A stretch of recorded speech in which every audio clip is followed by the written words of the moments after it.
Hey guys, this is sort of an update on the stuff I gave you over break for right or wrong. This is going to go more into depth on how to incorporate some of the arpeggios and practices that hopefully you've been doing into actually writing a solo, because that, of course, is the goal of all of this, is for you to write a killin' solo, as the jazz cats say. Originally, I wanted it to be totally done before the end of the break. I think if you guys have something to play by that point, that would be awesome. It doesn't need to be perfect. We have lots of time to sort of perfect it or polish it up a little bit. But as long as as long as there's something, it kind of follows the chord structure, then we can work with it. So that's kind of what I want everyone to at least try to do before we go back to performers in a few weeks. I think I'm going to do a series of a couple videos at least on how I think about approaching writing a solo. And really, you would write a solo for a recording session. You'd also write a solo to perform, like on stage. A lot of people think that, all these great musicians, they're always improvising everything. And, many do improvise pretty much everything. But there's a lot of musicians that you wouldn't necessarily expect. They actually write out solos for certain things, especially in bands. If it's a solo act who's known for shredding, maybe they don't. But if you're part of a band and there's a hard song, it's no shame at all. It's done all the time to actually write out a solo and perform it the same way or roughly the same way frequently. So there's a very many use cases, but more educationally, it's really good for getting your ideas out on your instrument in a slowed down way to really teach you what composition is, because improvisation is just fast composition, sped up basically. So anyway, okay, we're going to start with talking about everyone. By the way, everyone should have the sheets I gave them before the end of the break with the different arpeggio exercises and the scales and chord tones. And we're going to talk a little bit about going from 5 to 1, because that is pretty much like the whole, in both sections. That's a huge part of this chord progression. Everything, actually, it's everything except in the first section, B minor 7, B flat diminished. And in the second section, D7 to B7. So if you can, or D9 to B7, whatever. If you can get this 5 to 1 thing, then you pretty much got the whole thing, and then you can make slight exceptions for the instances where it's not 5 to 1. But anyway, so if you've done your arpeggio practice, then this should be sort of an extension of that. If you haven't, still watch this video, but it may be a little bit more difficult, and then go do your arpeggio practice.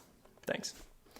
Okay, so basically, when we've got a 5-1, we're going to go from D to G because, that's probably the one you guys are most familiar with. Maybe A to D also could work really well. But we'll do D to G. And I've got a mandolin here. I wish I could do this for every instrument, but that's a little bit too much. So we've got D. I'm going to start with a simple D major arpeggio, then add in the 7. And then, okay,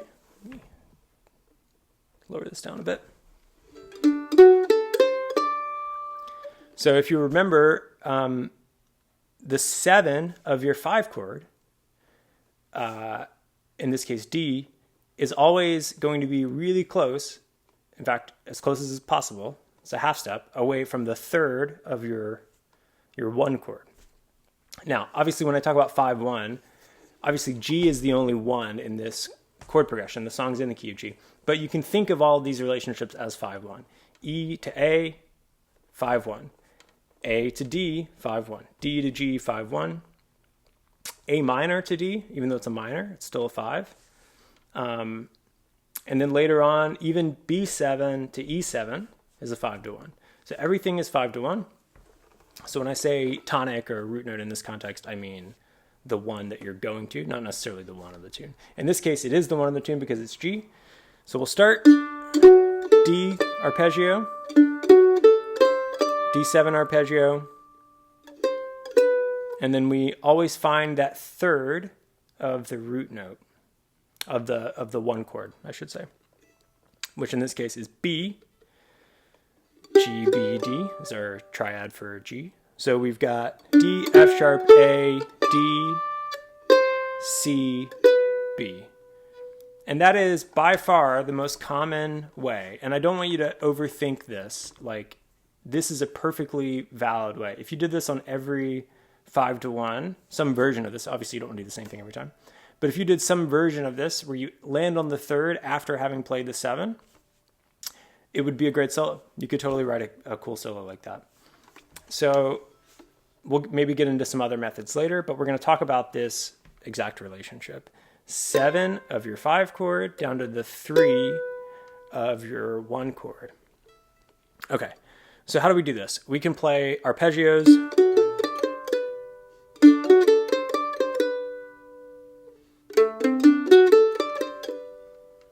And these are great. They jump around, they're fun, totally, absolutely, perfectly fine. But most of the time, you'll hear something that's a little bit more line-like. As in, instead of big jumps in notes, you'll have notes that are a little bit closer together. Maybe that sound more like a melody than an exercise. That sounds like a melody. That's fine. But if I played, that kind of sounds more like an exercise. So anyway, we've got this. We can play, which I'm just walking up the scale. D, E, F sharp, skipping G, going to the 5A, and then D, C, B. And we can add on to that for as much as we'd like.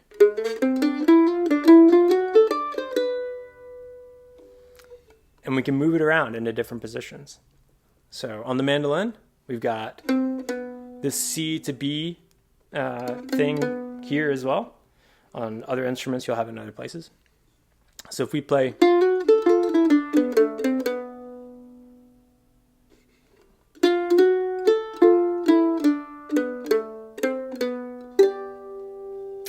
G. So this is one example of how to take something from something that sounds like an arpeggio exercise, which is, obviously very related to the exercise where instead of starting at the root note for every arpeggio, you start at the closest note that from where you finished the last arpeggio. And this is kind of exactly like that, except we're only doing one variable, which is the 7 of the 5 to the 3rd of the root of the 1, I should say. So we played something like, so all of these different lines.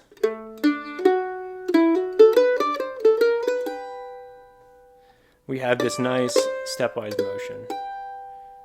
We could even go way up here, So, and it's the same thing.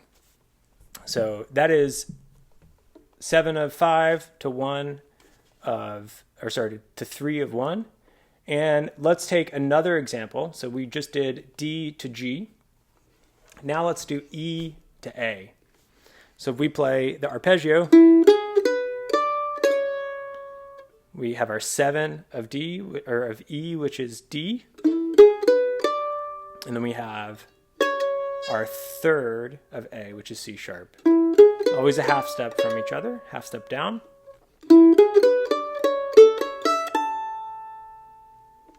So we play a line.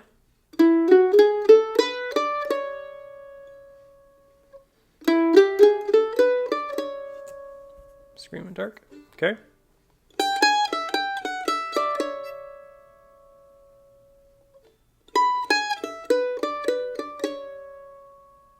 We just play half of a measure, a couple of beats of eighth notes, incorporating different ways, different roots to the same result, which is D to C sharp.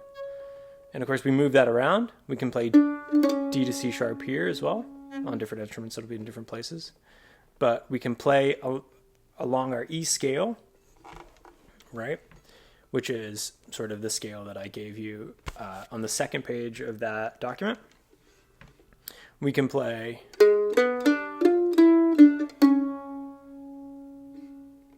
which is just arpeggio, G sharp, third, B fifth, D, which is the seventh of E, and then I've got this F, kind of a spicy note. You could play, that's totally fine too, F sharp, which is sort of the normal note. D to C sharp. And once you're here, after you've done this, once you've landed on the third, you can kind of play something in A with the scale of A, with the arpeggio of A, to kind of get you moving between these 5/1s effectively. Okay, let's do up here. So we've got D, C sharp way up here, and we've got E, right? That's what we're playing in. All right, so what did I do that time? It was slightly different. Instead of going, I played. And it's essentially the same thing, except playing the B there before the C sharp is a little different than going straight from D to C sharp. But it still has this gravity wanting to go to the C sharp.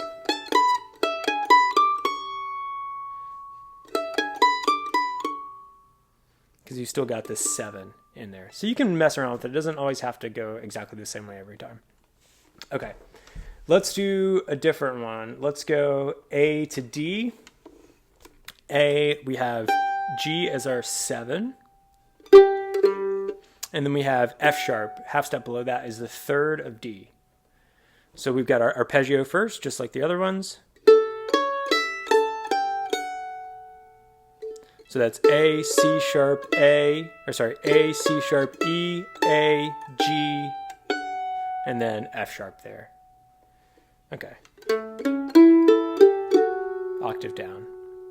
So now let's make some lines. And I encourage you with all of these to try and make some. You don't have to spend a ton of time doing this. It's really about the practice of seeing how basically we're building a bridge. You know, in this song, it's so you're on one chord for all that time, and you have all the stuff that you can play over that chord. And then there's a little bit of time, it can vary, depending on how much you want to vary it. There's a little bit of time in which that tonality, that world of E, has to transition to the world of A. And same thing with A. A, then there's a brief moment in time in which you as the soloist, it's your responsibility to get the listener's ear from the world of A to the world of D. And these are pretty fast. I mean, you know, sometimes in bluegrass you'll have a one chord for a really long time. But in this, it's pretty consistent, which is another reason I like this song, because it gives you the same sort of time blocks to make these decisions, which is really nice. So we've got A. Then there's kind of a moment here where we have to figure out, okay, how do I get to a note that shows the listener that I am now in the world of D7 or D9? Like that. Okay. So now we're going to talk about A to D. We've got, right? That was the arpeggio. Now let's do some lines. And now I'm playing through D. I'm not just landing on the F sharp. We've done a lot of that, but I'm going to sort of go further than that now. which is what you should do too. Once you get the landing part on the third of your one chord, then you go further. So if we're playing in A, we've got land there, but then keep going. Doesn't have to be a lot, just a few notes, just to sort of solidify the fact that you're now in D. My leg is falling asleep. Okay, let's think of another line. Right, I mean, these aren't the most brilliant lines, but you get the idea.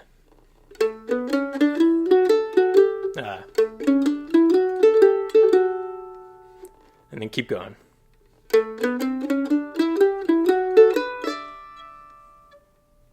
Okay. So I encourage you to do this exercise with all of the chords, all of the 5 ones in your section. So if you're soloing over section 1, you've got E7 to A, you've got A to D, and they're all 7s. G is a major 7. The rest of the time, everything else is a 7, except for the diminished chord, but we'll talk about that for section 1 people later. So for section 1, you have E to A to D, and D to G. And then A minor to D is sort of the other different one, which is all the same. It's still 7 to 3, but instead of playing a major arpeggio, you play a minor arpeggio. Instead of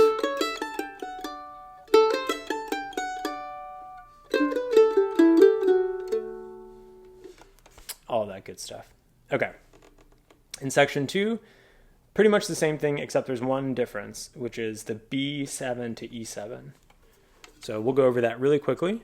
So B,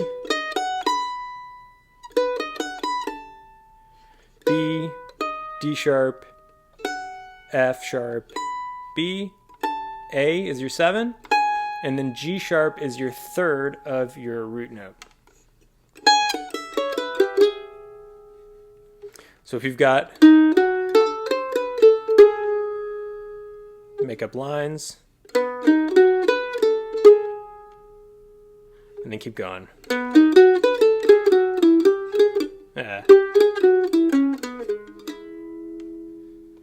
So up here,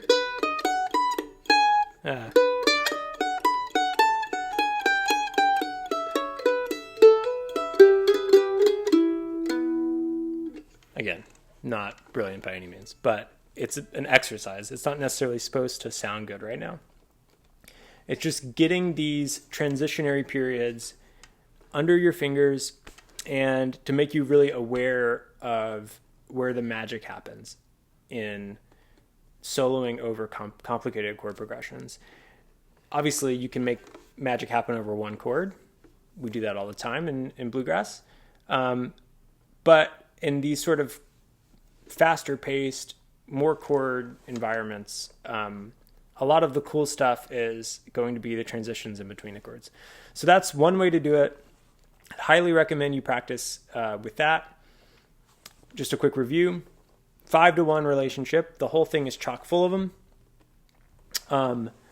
And we're basically going to start with an arpeggio of your 5 chord, and then really hone in on this relationship between the 7 of 5 and the 3rd of 1, which is always that half step down. So you do with the arpeggio first, then you add in notes in between from the scale, from your worksheet. You don't have to overthink it. And honestly, your ears are good enough. You'll hear once you start, if you're playing E7 to A7 and you play like some crazy weird note over E7 as part of the scale, you'll pick that up pretty fast by your ear. You don't necessarily have to look at your scale sheet, but it's there for reference if you want to. So you do that. You work through the arpeggio first, then you add in notes in between from the scale to sort of make it sound more like a line and less like an exercise. Once you've done that, successfully landed on the 3rd, then you go and you play through that section. So you would play E7 arpeggio, landing on C sharp, the third of A. Then you play E7, more of a line-like statement with notes from the scale, landing on C sharp. And then you play more of a line-like statement with notes from the scale. And then you play through over the bar line and incorporate some stuff from A. So that you've now entered the world of A, basically. And then once you do that, you do the same thing with A to D and then D to G7, G major 7, I should say.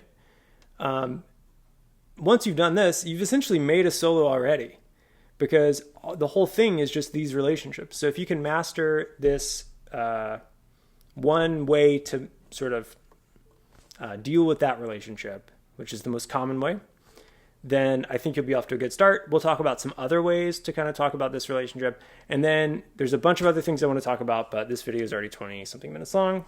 But we're going to do sort of a video on scales and shapes, and then themes within the melody to sort of use in your improvisation. And then how do I incorporate some melody fragments with sort of more improvised, or in this case, improvised seeming. We're going to actually write the solo, but more composed lines. So yeah, good luck. Let me know if you have any questions, and yep.